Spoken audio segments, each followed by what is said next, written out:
Molar specific heat को अपन define करेंगे the amount of heat required the amount of heat required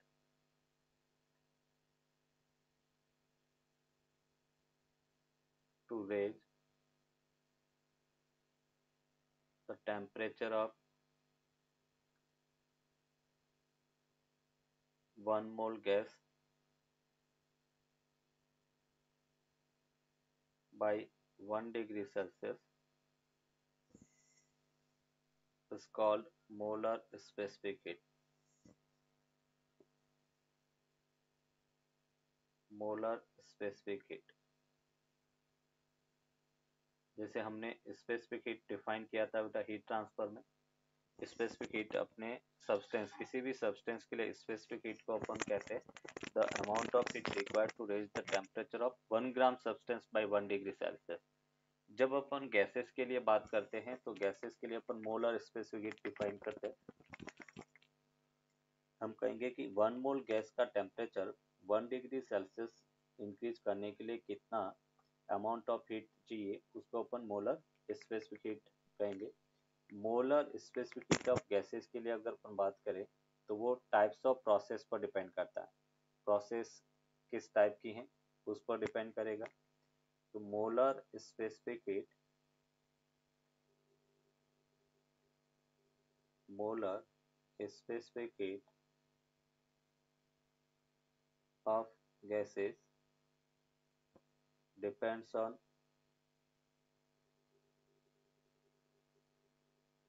the types of thermodynamic process, types of thermodynamic process,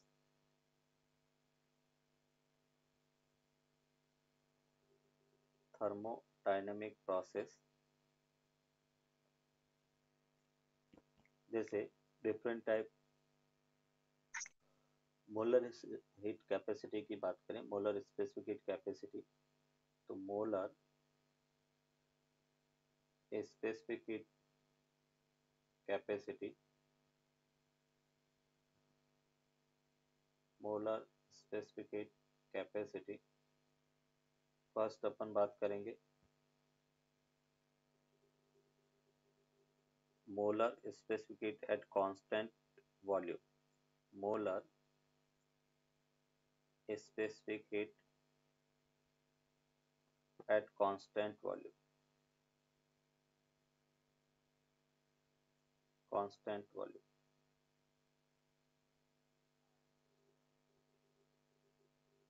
उसको CV से denote करेंगे। Second है molar specific heat at constant pressure, molar specific heat at constant pressure, constant pressure, उसको हम CP कहेंगे, CP से denote करेंगे। Third है molar specific heat at constant temperature, molar specific heat at constant temperature,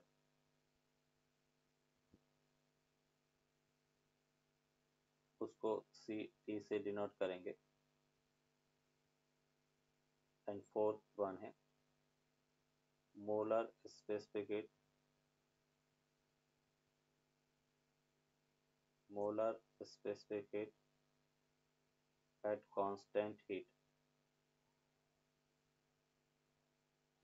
eight constant heat, उसको हम CQ से denote करेंगे। Molar specific heat at constant volume CV है।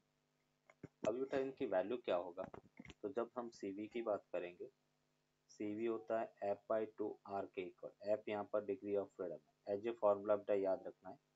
और ये आया कहाँ से, उसको अपन थर्मोडायनेमिक प्रोसेस में डिराइव करवाएंगे कि CV F/2 R के इक्वल कैसे होता है। फिर हम बात करते हैं बेटा CP। CP होता है F/2 + 1 इंटू R के इक्वल, या हम CP को लिख सकते हैं CV + R। ये molar specific heat at constant pressure, उसकी वैल्यू है बेटा CT एट कांस्टेंट टेम्परेचर पर हम कह रहे टेम्परेचर राइज कर रहा ही नहीं है, कितनी भी हीट सप्लाई करे, तो कांस्टेंट टेम्परेचर पर मोलर स्पेसिफिक हीट इनफाइनाइट होता है। एज ए फॉर्मूला अपने को यूज करना है। एंड सी क्यू है वो जीरो है, इसमें हीट सप्लाई नहीं होती है, तो constant molar specific heat at constant heat पर C Q equals to zero के इक्वल होगा। हम मोस्टली बेटा ये दोनों हीट अपन यूज करेंगे, molar specific heat at constant volume जो F/2R के इक्वल होता है, second molar specific heat at constant pressure जो F/2+1 R के इक्वल होता है। तो ये दो चीजें अपनी को याद रखनी है। ये इंफॉर्मेशन के तौर पे अपनी को क्वेश्चन में पूछा जा सकता है कि molar specific heat at constant temperature है क्या, तो हम कहेंगे infinite. Molar specific heat at constant heat कितना है, तो हम कहेंगे जीरो है। क्लियर बेटा यहाँ तक देख। तो एडियाबैटिक एक्सपोनेंट गामा, गामा होता है molar specific heat at constant pressure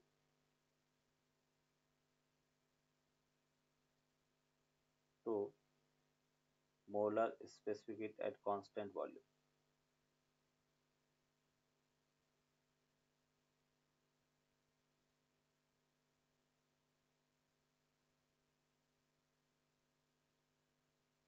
constant volume that means हम कह सकते हैं gamma equals to Cp by Cv के इक्वल होता है।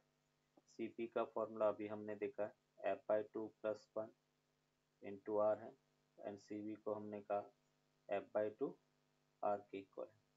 R से R कैंसिल आउट, तो गामा इक्वल्स टू हम कह सकते हैं 1+2/F के इक्वल होगा।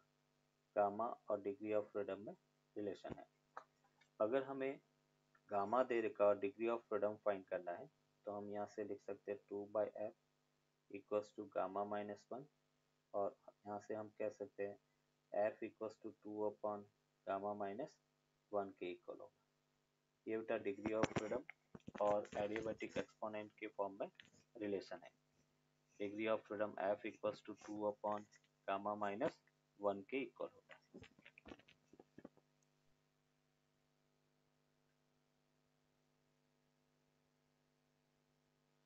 फाइनल टेम्परेचर क्या है वो अपनी को फाइंड करना है। गैस 1 जिसका नंबर ऑफ मोल्स N1 है, डिग्री ऑफ फ्रीडम F1 है, टेम्परेचर T1 है।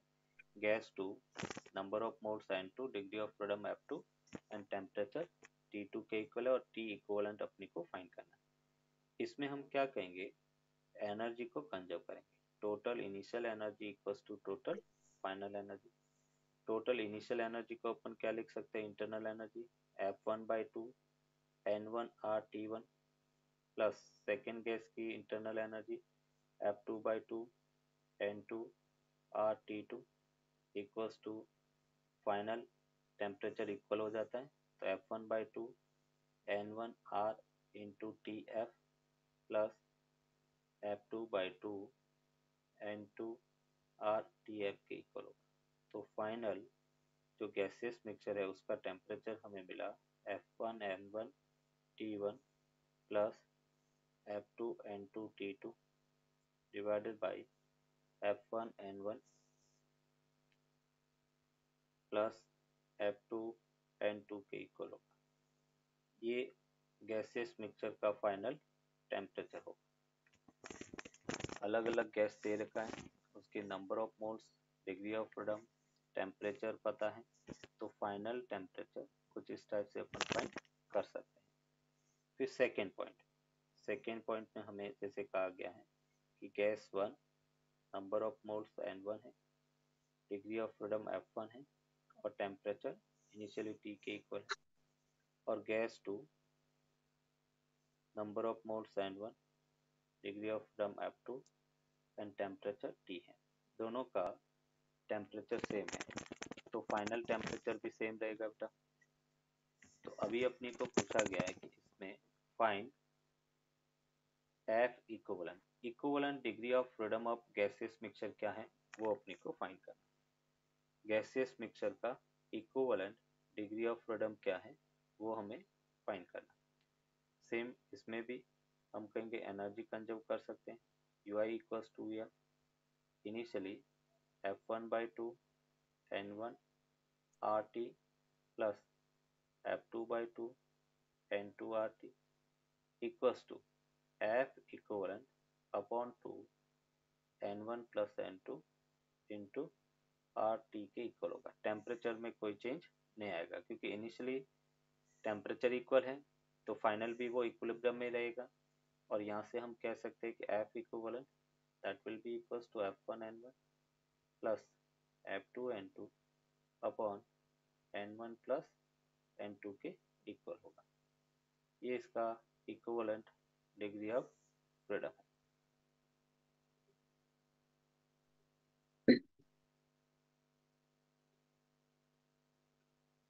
मोलर स्पेसिफिक इंटरनल एनर्जी जो है according to Maxwell equipartition law वो था F/2 nRT, और F/2 R को हमने कहा molar specific at constant volume है, तो हम इसको NCVT लिख सकते हैं। तो यहाँ पर हम कह रहे कि N1 CV1 into T initial first gas की इंटरनल एनर्जी है, सेकेंड गैस की N2 CV2 into T, and finally अपन कह रहे हैं कि CV equivalent total number of moles N1 plus N2, temperature पहले से ही इक्विलिब्रियम में है तो T सेम रहेगा, और यहाँ से हमें मिला CV equivalent that will be equals to N1 CV1 N2 CV2 over N1 plus N2 के इक्वल। ये बेटा इसका equivalent molar specific at constant volume है। इसको अपन कहेंगे equivalent molar specific at constant volume है। Equivalent molar specific at constant volume. Fourth point, अगर हम गैस 1 है और गैस 1 में ये जैसे हमने कहा नंबर ऑफ मोल्स N1 है, molar specific at constant volume CV1 है, और molar specific at constant volume CP1 है, और ये टेम्परेचर T है। गैस 2 और यहाँ पे N2 CP2 CV2 और ये CP2 है, और टेम्परेचर T है। दोनों को मिक्स किया गया है और हमें पूछा गया है find CP equivalent. Molar specific at constant pressure क्या वो बेटा फाइंड करना। तो देखो जैसे अपने प्रीवियस CV इक्विवेलेंट फाइंड किया, तो मैं यहाँ पे कह सकता हूँ CP इक्विवेलेंट वो CV इक्विवेलेंट प्लस बेटा R के इक्वल होगा। ये फॉर्मूला जिसे मेयर्स रिलेशन कहते हैं, थर्मोडायनेमिक्स में इस फॉर्मूले को डिराइव करेंगे। CP equivalent equals to CV equivalent plus R के इक्वल होगा, और CV इक्विवेलेंट है N1 CV1 plus N2 CV2 upon N1 plus N2 plus R के इक्वल। और इसको बेटा अपन थोड़ा सा मॉडिफाई करें तो हम ये कह सकते हैं N1 CV1 plus R plus N2 CV2 plus R upon N1 plus N2।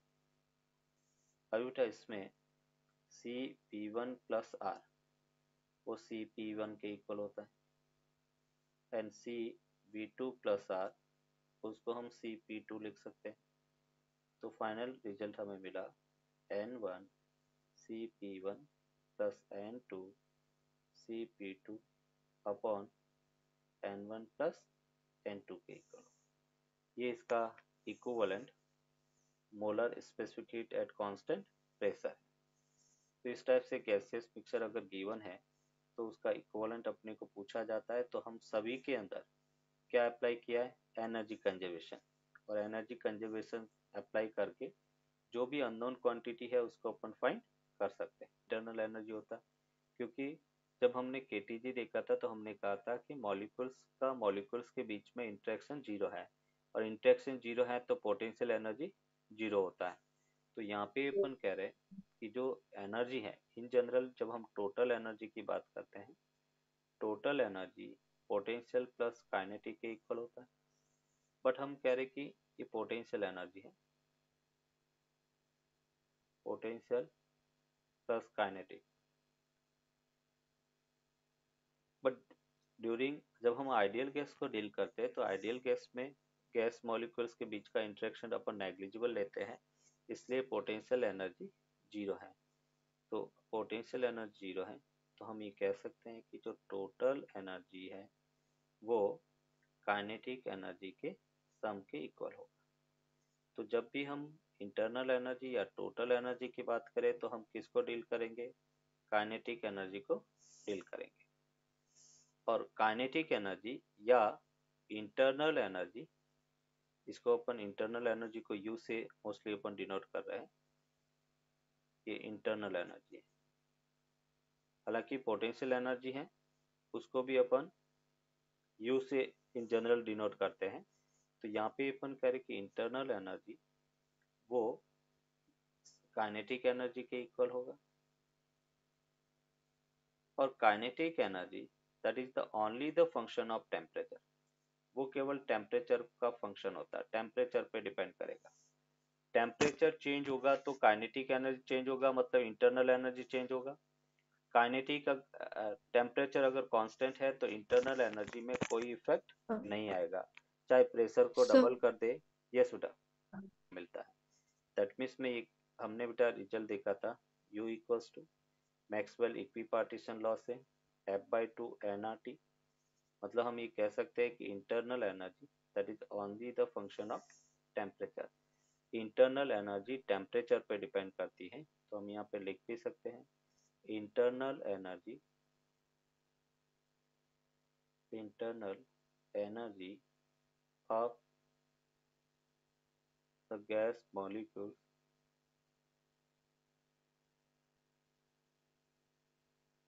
only depends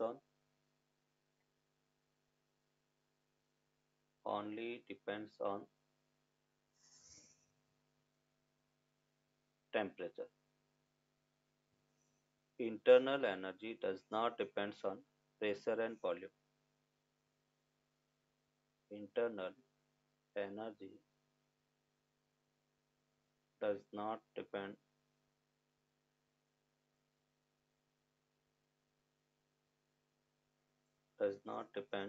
on pressure and volume. Pressure and volume. हमें कंफ्यूज करने के लिए पूछा जाएगा कि प्रेशर को डबल कर दिया, बताओ काइनेटिक एनर्जी में क्या डिफरेंस आएगा, वॉल्यूम को डबल कर दे तो क्या इफेक्ट आएगा। तो हम कहेंगे कि काइनेटिक एनर्जी तभी बढ़ेगा जब अपन कह रहे कि टेम्परेचर इंक्रीज होता है। हमें बेटा find the temperature of O2 gas. O2 gas का वो टेम्परेचर फाइंड करना है जिसके कारण उसकी आरएमएस स्पीड है वो हाइड्रोजन गैस के आरएमएस स्पीड के बराबर है एट रूम टेम्परेचर। मतलब हाइड्रोजन गैस जब रूम टेम्परेचर में है तो उसकी आरएमएस स्पीड और O2 गैस की आरएमएस स्पीड के इक्वल हो जाए। इसको ट्राई करोगे बेटा? बताओ कैसे सॉल्व करेंगे? जो मैंने आरएमएस स्पीड पढ़ाया था उसको देखकर बताओ उसको कैसे सॉल्व करते हैं।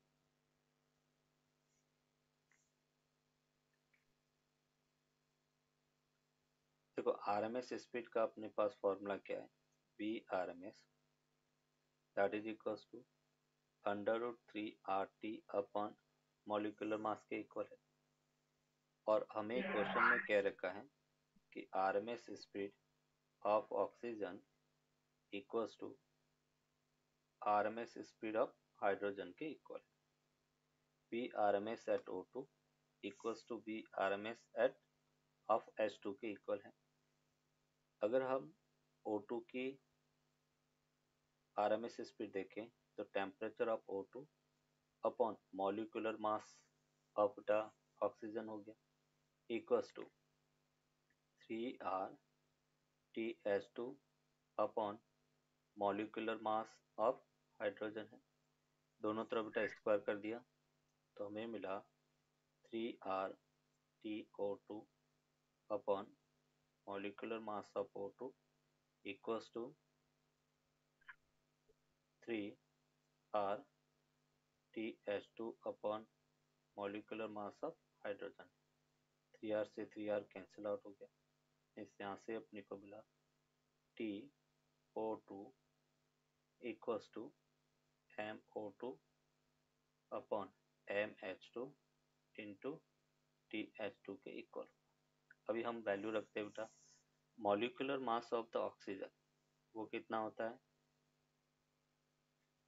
तो O2 बेटा ऑक्सीजन गैस है, अगर अपन ऑक्सीजन की बात करें तो 32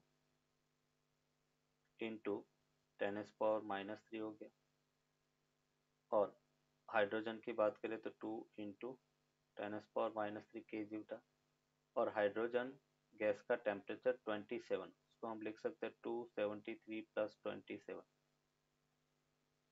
केल्विन में बेटा चेंज किया, -3 से -3 कैंसिल आउट,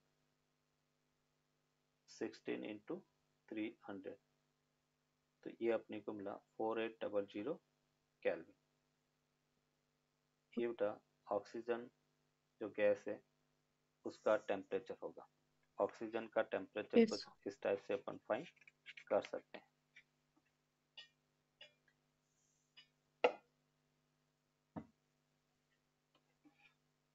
क्लियर बेटा?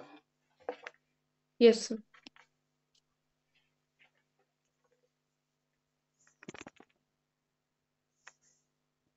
तो RMS speed of entry gas क्या होगा वो अपने को फाइंड करना। अभी मैंने कहा है कि जो गैस की जो RMS स्पीड है, RMS स्पीड कहे या इंटरनल एनर्जी के, RMS स्पीड से काइनेटिक एनर्जी रिलेट करता है बेटा, और हमने कहा काइनेटिक एनर्जी या इंटरनल एनर्जी केवल टेम्परेचर पर डिपेंड करता है, प्रेशर पर डिपेंड नहीं करेगा, क्योंकि जब प्रेशर इंक्रीज होगा तो डेंसिटी इंक्रीज होगा, और P/ρ का रेशियो है वो क्या रहता है, कांस्टेंट होता है, जैसे अपने साउंड स्पीड में देखा था। जैसे हम यहाँ पे ये कह सकते हैं कि when RMS speed in terms of temperature हमने रिलेशन देखा था, और वो था √3RT/m, और इन टर्म्स ऑफ प्रेशर अगर देखें √3P/ρ के इक्वल। तो जब अपन कह रहे कि प्रेशर इंक्रीज होता है तो उस केस में डेंसिटी है वो भी इंक्रीज होगा, और प्रेशर और डेंसिटी दोनों इंक्रीज हो रहा है तो P/ρ क्या होगा, कांस्टेंट होगा, P/ρ कांस्टेंट होगा। दैट मीन्स हम ये कह सकते हैं कि RMS स्पीड प्रेशर इंक्रीज करने पर कोई इफेक्ट नहीं होता है, तो मैं यहाँ पे ये कह सकता हूँ कि RMS speed of the gas molecules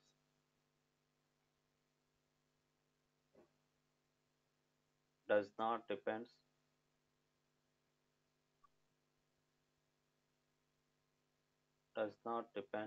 on the pressure,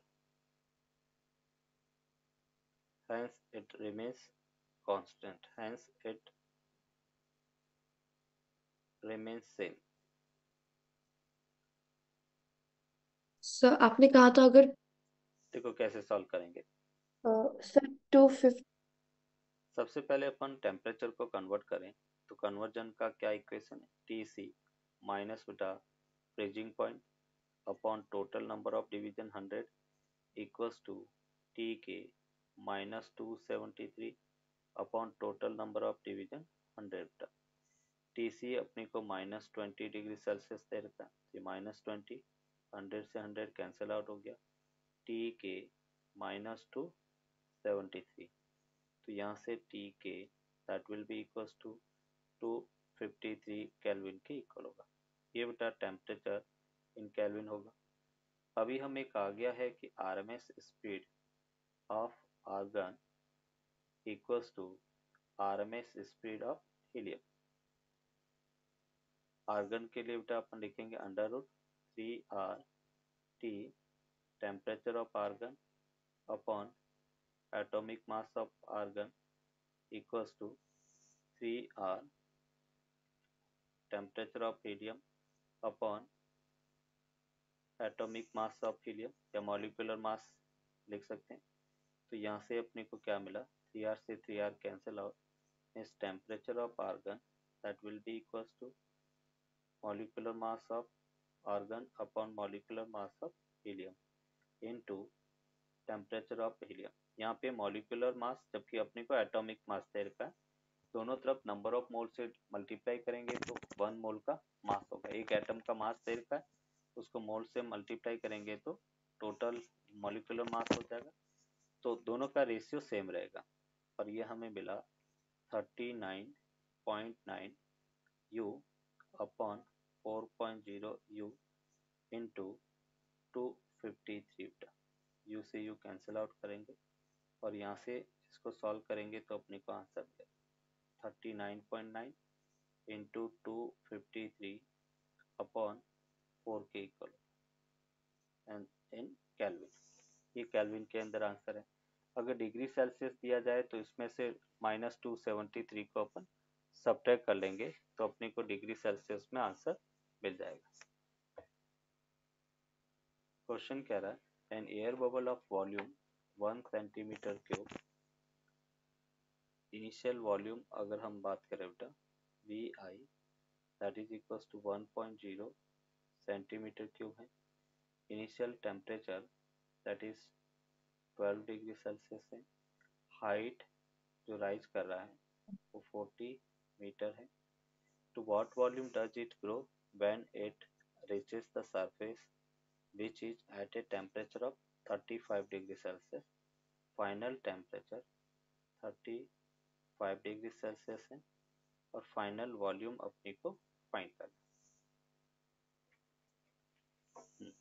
ये बेटा क्वेश्चन है, इसमें उन्होंने एटमॉस्फेरिक प्रेशर है वो दिया नहीं है, तो एटमॉस्फेरिक प्रेशर हमें पता है वो अपन यहाँ पर लिख सकते हैं P0 that will be equals to 1.01 into 10⁵ pascal, ये एटमॉस्फेरिक प्रेशर होगा। ये क्वेश्चन है। अभी देखो इस क्वेश्चन को कैसे डील करेंगे। ये सपोज एक लैक है, यहाँ पे एयर बबल था, एयर बबल कितनी डेप्थ पर है 40 मीटर। जब यहाँ पे एयर बबल था, suppose initial number of moles इसमें Ni है और जब ये बबल सरफेस पर आता है तो नंबर ऑफ मोल्स तो बेटा सेम रहेंगे फाइनल और इनिशियल, क्योंकि एयर जितनी इनिशियल थी उतनी एयर फाइनल भी है। तो हम यहाँ पर नंबर ऑफ मोल्स को कंजर्व करवाएंगे, total initial number of moles equals to final number of moles.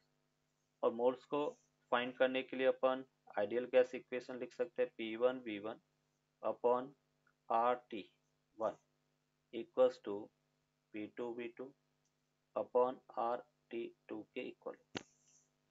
अभी बेटा प्रेशर कैसे डील करेंगे, जब हम कह रहे हैं कि बाहर का प्रेशर P0 है और इस पॉइंट का प्रेशर क्या होगा P0 प्लस H रो जी।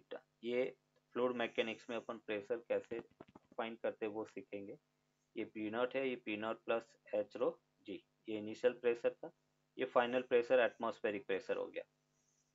तो हमने यहाँ पर P1 जो प्रेशर है वो P0 H रो जी, वॉल्यूम हमें दे रखा 1 सेंटीमीटर क्यूब, ये हमने 1 सेंटीमीटर क्यूब रख दिया। R और टेम्परेचर 12 डिग्री सेल्सियस है, तो हम इसको लिख सकते हैं 273 प्लस 12 केल्विन में कन्वर्ट कर दिया इक्वल्स टू P2, उसको हमने कहा P0,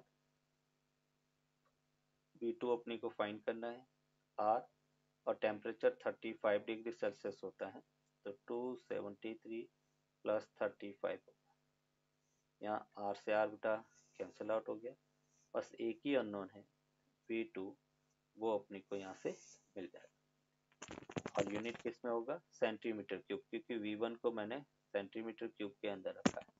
तो इस इक्वेशन को सॉल्व करेंगे, सभी वैल्यू गिवन है। P0 की जगह 1.01 इंटू 10⁻3, जो H है वो अपने को 40 दे रखा है, density of the water that is equals to 10⁻3 kilogram per metre cube, and G gravity acceleration that is 10 metre per second square. ये वैल्यू अपन पुट करेंगे तो अपने को पी नॉट फाइनल जो वॉल्यूम है वो कितना होगा वो अपने को मिल जाएगा। The distance between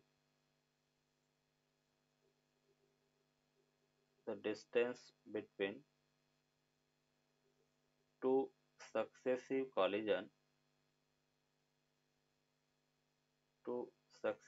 collision of the gas molecules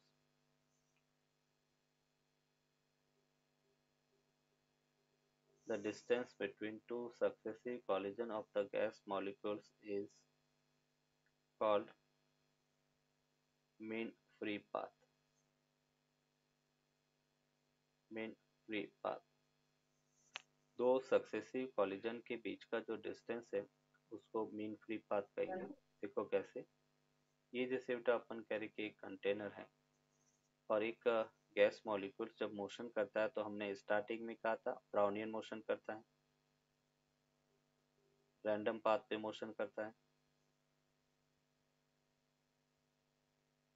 इस टाइप से अपन कह रहे कि वो ब्राउनियन मोशन करता हुआ, ब्राउनियन मोशन क्यों करेगा, क्योंकि वो कॉलिजन करता हुआ आगे मोशन कर रहा है।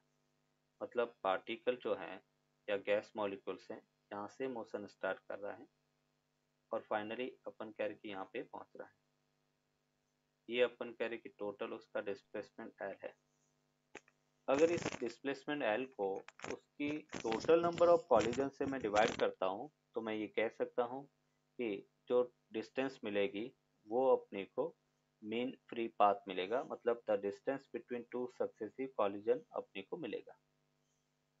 और जब ये मीन डिस्टेंस हो जाता है तो उसको अपन क्या कहेंगे, मीन फ्री पाथ। तो mean distance between two successive collision of the gas molecules is called mean free path, and the time taken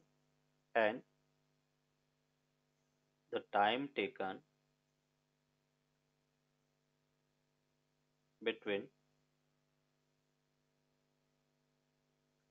two successive collision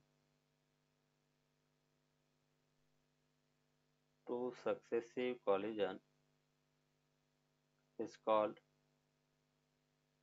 relaxation time.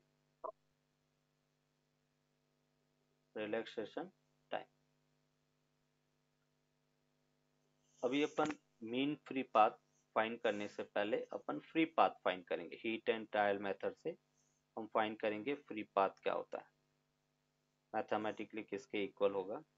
तो पहले अपन फ्री पाथ है वो कैलकुलेट करेंगे। फ्री पाथ कैलकुलेट करने के लिए जैसे हम कह रहे, ध्यान से बेटा देखना, एक हीट एंड ट्रायल मेथड है ये।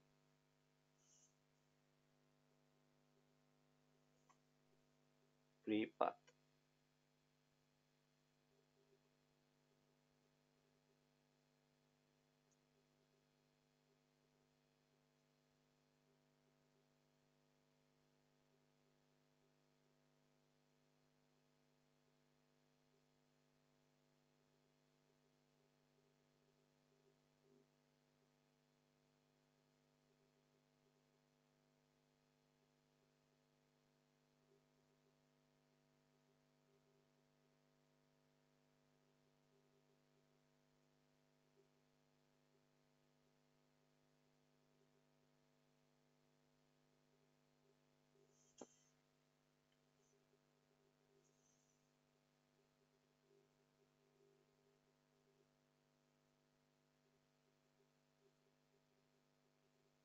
ये जैसे बेटा अपन एक सिलिंड्रिकल रीजन ले रहे और सिलिंड्रिकल रीजन के अंदर ये सभी बेटा गैस मॉलिक्यूल्स है जिसका डायमीटर डी के इक्वल है। और उसमें इस टाइप से अपन कह रहे कि पूरा गैस मॉलिक्यूल्स बेटा फिल किए गए हैं।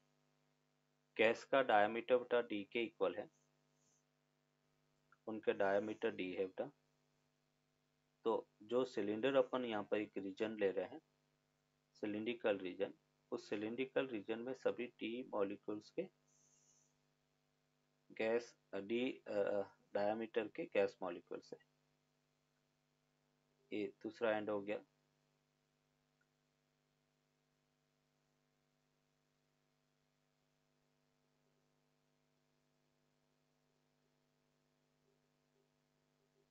अभी बेटा अपन कह रहे कि जो ये वाला मॉलिक्यूल्स है इस पूरे रीजन में इसकी जो डिस्टेंस है बेटा वो डिस्टेंस एल है, और एल कितना होगा तो हम ये कह सकते हैं एवरेज स्पीड इंटू टी के इक्वल होगा। अगर एक बीच वाला जो गैस मॉलिक्यूल्स है टी टाइम में एल डिस्टेंस ट्रैवल कर रहा है तो एल इक्वल्स टू अपन कह सकते हैं बेटा उसकी एवरेज स्पीड इंटू टी के इक्वल होगा। अभी जब एक गैस मॉलिक्यूल्स वो जब मोशन करेगा तो चारों मॉलिक्यूल्स के कांटेक्ट में रहता हुआ बेटा जाएगा, हर मॉलिक्यूल्स के कांटेक्ट मतलब उसके साथ कॉलिजन करता हुआ वो आगे बढ़ रहा है। तो अगर मैं यहाँ पर हम calculate the number density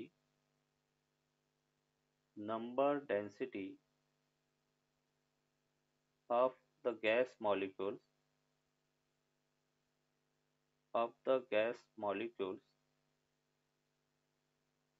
is n है, और n बेसिकली क्या होता है total number of molecules upon volume, ये अपने पास है।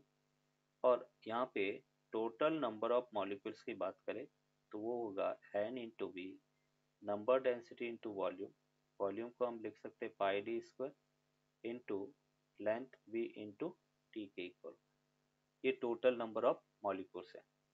अभी बेटा अपन कह रहे हैं कि जो एक गैस मॉलिक्यूल्स टी टाइम में एल डिस्टेंस ट्रैवल करता है तो हमें अगर पूछा जाए कि टोटल कितनी कॉलिजन करेगा तो जितने नंबर ऑफ मॉलिक्यूल्स होंगे उन सभी मॉलिक्यूल्स के कांटेक्ट में आता हुआ बेटा आगे जाएगा। जैसे ये डी मॉलिक्यूल से वो इसके कांटेक्ट में भी आएगा, इसके कांटेक्ट फिर आगे आया, फिर वापस 4 मॉलिक्यूल्स के कांटेक्ट में। तो जितने मॉलिक्यूल्स प्रेजेंट होंगे सबके साथ में वो कांटेक्ट में आएगा, मतलब सबके साथ में कॉलिजन करेगा। तो अगर अपने को फ्री पाथ फाइंड करना है, फ्री पाथ, तो फ्री पाथ को हम कह सकते हैं lambda equals to total distance travel, mean distance v into T upon, free path को अपन यहाँ पर कह रहे हैं mean distance upon total number of collision,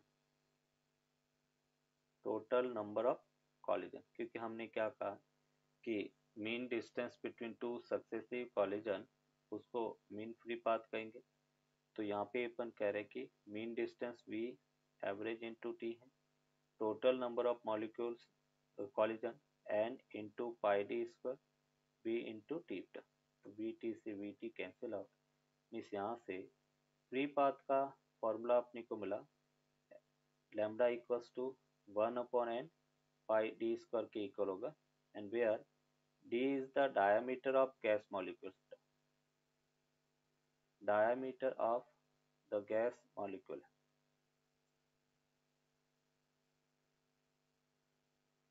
d जो है diameter of gas molecules है, ये बेटा अपन कह रहे कि गैस मॉलिक्यूल्स का डायमीटर है, n जो है वो नंबर डेंसिटी है, नंबर डेंसिटी। ये जो फॉर्मूला है उसको बेटा फ्री पाथ कहेंगे, बट मीन फ्री पाथ है वो इस फॉर्मूले से नहीं आता, उसके लिए जो डिस्ट्रीब्यूशन फंक्शन अलग है, तो वो डायरेक्टली अपन एज ए रिजल्ट याद करेंगे। इसी के अंदर सर नंबर ऑफ कॉलिजन वो total number of molecules present के इक्वल होगा, तो टोटल जो नंबर ऑफ कॉलिजन है n pi D square v2, जितने नंबर ऑफ मॉलिक्यूल्स प्रेजेंट होंगे उन सभी के कांटेक्ट में आता हुआ एक गैस मॉलिक्यूल्स मूव कर रहा है। एक हाइपोथेटिकल हमने ऐसा एज्यूम किया कि ऐसा हो रहा होगा, इसलिए हीट एंड ट्रायल मेथड है। तो जो टोटल नंबर ऑफ कॉलिजन हमने कहा n pi D square v into T है, तो फ्री पाथ को हमने क्या कहा मीन डिस्टेंस, टी टाइम में कितना डिस्टेंस ट्रैवल कर रहा है और जब वो डिस्टेंस ट्रैवल कर रहा है उसके बीच में कितनी कॉलिजन कर रहा है, तो हमने टोटल नंबर ऑफ कॉलिजन से डिवाइड किया तो हमें दो सक्सेसिव कॉलिजन के बीच की डिस्टेंस मिल गया, और उसी को अपन मीन मतलब फ्री पाथ कहेंगे। अगर हम मीन फ्री पाथ पूछा जाए तो मीन फ्री पाथ के लिए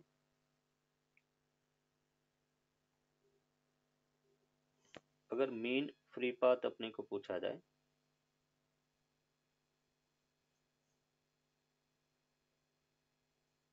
इसी के अंदर मीन फ्री पाथ,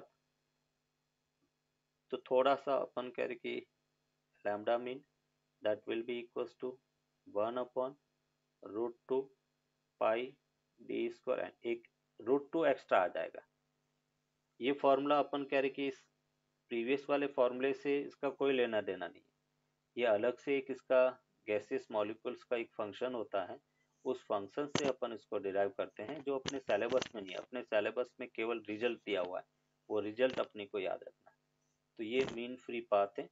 यहाँ पे जो एन है उसको हमने कहा number of density n by v, और एन बाई वी को अगर अपने को कैलकुलेट करना है तो हम ये कह सकते हैं P upon k P T के इक्वल होगा। आइडियल गैस इक्वेशन से कौन सा बेटा, P V equals to n k P T. तो यहाँ से हम कह सकते हैं n by v equals to P upon k P T के इक्वल होगा।